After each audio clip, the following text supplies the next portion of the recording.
Et décidément, 64 minutes, ce sera pour bientôt, évidemment, 18 minutes à l'heure qu'il est. Le coronavirus, lui, a fait plus de 5 millions de morts dans le monde. L'Europe est le continent le plus touché, avec à ce jour plus de 170 000 décès liés au Covid-19. Une crise sanitaire qui provoque aussi, on en parlait en début de journal, une crise sociale, économique également. Alors faut-il parler d'un événement planétaire historique? L'éclairage de Jean Garrigue. Bonsoir. Bonsoir. Merci d'être avec nous. Vous êtes historien, politologue. Dans quelques jours paraîtra un livre de votre plume, De Gaulle à la plage, c'est chez Duno.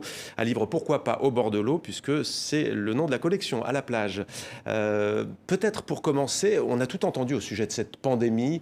On a comparé à la crise de 1929. On a dit jamais une telle récession dans le monde depuis la Seconde Guerre mondiale. Pourquoi est-ce qu'on compare autant cette pandémie à des événements du XXe siècle? Parce que c'est un traumatisme universel, comme l'ont été les deux guerres mondiales, peut-être encore plus. C'est un traumatisme humain, en l'occurrence sanitaire, mais qui fait des dégâts, autant de dégâts que les guerres. Un traumatisme économique, social, culturel, psychologique, artistique. Enfin, je veux dire qu'on a tous les éléments de ces grands traumatismes universels. Ouais. Et alors, qui demandent aussi une mobilisation universelle. Finalement, on livre une guerre contre le virus. Le terme a été employé par Emmanuel Macron, mais on voit très bien qu'il y a quelque chose là de cette mobilisation de tous.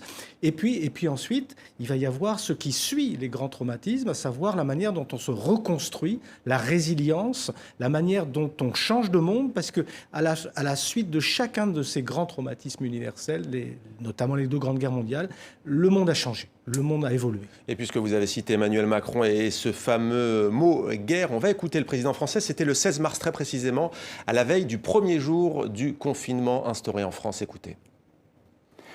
Nous sommes en guerre. En guerre sanitaire, certes. Nous ne luttons ni contre une armée, ni contre une autre nation. Mais l'ennemi est là, invisible, insaisissable, qui progresse. Et cela requiert notre mobilisation générale. Que reste-t-il de ces mots plus de 2 mois après ? Il était beaucoup reproché à Emmanuel Macron d'avoir employé ces mots, cette tonalité un peu emphatique, un peu patriotique, militaire, pour symboliser, pour incarner ce qu'était la lutte contre le virus. Finalement, ce qu'on lui a reproché, me semble-t-il, c'est plus le décalage entre ce vocabulaire martial, militaire, je le répète, et les moyens qui étaient mis en œuvre. Ce qu'on a estimé être insuffisant et les incertitudes, les patouilles, comme on dirait, du pouvoir vis-à-vis de cette politique sanitaire. Mais sur le fond, et d'un point de vue d'historien, l'idée que se mène véritablement un combat, une lutte, on peut l'appeler guerre, contre le virus, c'est quelque chose de très véritable. Pour autant, Jean Garrigue, aujourd'hui, la Chine menace les États-Unis, je cite, de rétorsion en cas de sanctions américaines. Il y a une véritable bataille entre ces deux puissances mondiales. D'ailleurs, la Chine, ne l'oublions pas, est devenue grande puissance mondiale en 2008, surtout à la précédente crise. Pourquoi ces deux pays s'affrontent à ce point aujourd'hui ? Mais ça fait partie de ces conséquences directes ou indirectes d'un traumatisme comme la crise pandémique que l'on vit. C'est-à-dire que les cartes sont en même temps rebattues, c'est-à-dire qu'on voit très bien, par exemple, de quelle manière l'Europe, la France veut reconquérir une partie de son indépendance industrielle vis-à-vis de la Chine, par exemple, comme on avait essayé aussi à l'issue du premier conflit mondial de retrouver une certaine forme d'indépendance vis-à-vis de l'Allemagne, par exemple, de l'industrie allemande. On a en même temps la catalysation de phénomènes qui existaient, qui préexistaient à la crise. Le combat, l'affrontement entre les États-Unis et la Chine, c'est ce qui domine les relations internationales depuis une vingtaine d'années. Ben voilà, on en a la preuve. Ce conflit-là, il fait exploser, il catalyse, il cristallise véritablement ce qui était en germe depuis quelques années. On voit des émeutes au Chili, on voit des manifestations en Espagne également.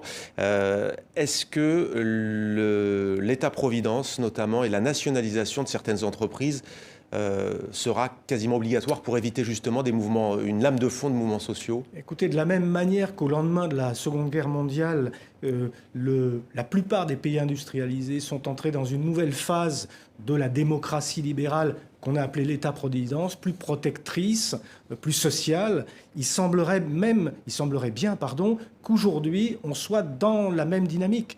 Non seulement parce que c'est ce que le conflit nous a montré, la nécessité de protéger, la nécessité de revaloriser les salaires des professionnels de la santé ou de l'éducation, par exemple, mais aussi parce que cette pulsion, cette dynamique-là, ce besoin, cette nécessité, elle était déjà là depuis une dizaine d'années. Et on voit bien à quel point les conflits accélèrent aussi des prises de conscience, des transformations culturelles, transformations de l'opinion publique par rapport à cette idée de l'État-providence.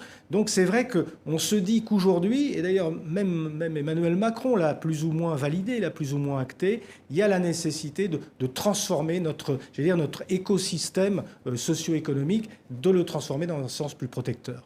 Eh bien, on verra ce que réserve l'avenir. Merci beaucoup, Jean Garrigue, d'avoir répondu à nos questions sur TV5 Monde. Je rappelle le titre de votre ouvrage à paraître dans quelques jours, De Gaulle à la plage. C'est aux éditions Duno. Merci à vous.